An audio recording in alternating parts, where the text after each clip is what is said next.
হঠাৎ করে গেটের মধ্যে জোরে জোরে কিছু ধাক্কা লাথি। তো আমরা বাড়ির নিচে তার গ্রাউন্ড ফ্লোরে, আমরা ফার্স্ট ফ্লোরে ছিলাম তখন, তো গ্রাউন্ড ফ্লোরে আমিই গেছিলাম। তো আমি যাওয়ার পর দেখলাম গেট খুল গেট খুল গেট খুল। ওইখানে তাদের সাথে পুলিশেরও অন ডিউটি 2জন কনস্টেবল ছিল। তো আমরা তারা জিজ্ঞেস করলাম, পুলিশের লোক আছে, খুল গেট খুল গেট খুল, অক্ষণ খুল, চিৎকার চেঁচামেচি, লাথি লাথি দিল। বাইরের থেকে কতগুলি পাথর দিয়ে তারা আমারে মানে ঢিলও মারতে আসলো। তো ওই পরিস্থিতিতে আমি আর গেট খুলছি না, কারণ এই পরিস্থিতিতে মানুষের সামনে গেট রাতে 12টার সময় খোলাটা তো ঠিক না, বাড়ির মালিক না আমি। তো আমি আবার উপরে ব্যাক করে গিয়ে বাড়ির মালিকের ব্যাপারটা জানাইছি। তো ইতিমধ্যে বাড়ির মালিকের স্ত্রী গেটটা খুলে দেওয়াতে 7-8 জন লোক including those 2 on duty police constables তারাও উপরে গেল।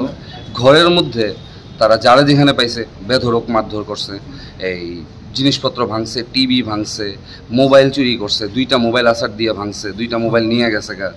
তো এই সমস্ত ঘরের মধ্যে হইতেছে। আমি যারাই বাঁচাইতে গেলাম আমিও একটু আঘাত পাইছি। বেসিক্যালি রকি মুরা সিং আর বিকি মুরা সিং তারা 2জনের উপরে খুব বড় বড় অ্যাটাক হয়েছে। তো একজনের মাথাতে ওই রাউন্ড টেবিল টপ যেটা থাকে গ্লাসটা, ওই গ্লাসটা তুললে তার মাথাতে মারছে। এই ঘরের দামি জিনিসপত্র আসবাবপত্র মারছে, বাড়ির মহিলারা মারধর করছে। তো কৈলাসীরা তারা সবাই গায়েব, তারা ওই পাঞ্চ ফাইটার এগুলিও নিয়ে আইছে। তো সশস্ত্রভাবেই তারা আইছে।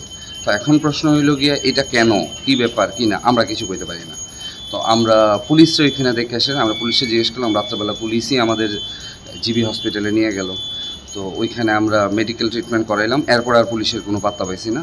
তো আমরা কোনো উপায় না দীক্ষা আজকে এনসিসি থানাতে আইছি এবং আইনের দ্বারস্থ হওয়ার চেষ্টা করছি। আইন যেটাই করব আমাদের সবার কথা চিন্তা করেই করব, এই আশা নিয়েই আমরা। কোন জায়গা দাদা এটা কুমারী টিলা, আপনার কালীবাড়িটার একটু আগে জায়গাটারে কুমারী টিলাই ধরা হয়। আচ্ছা, বাড়ির মালিকের নাম সমীরণ কর্মকার।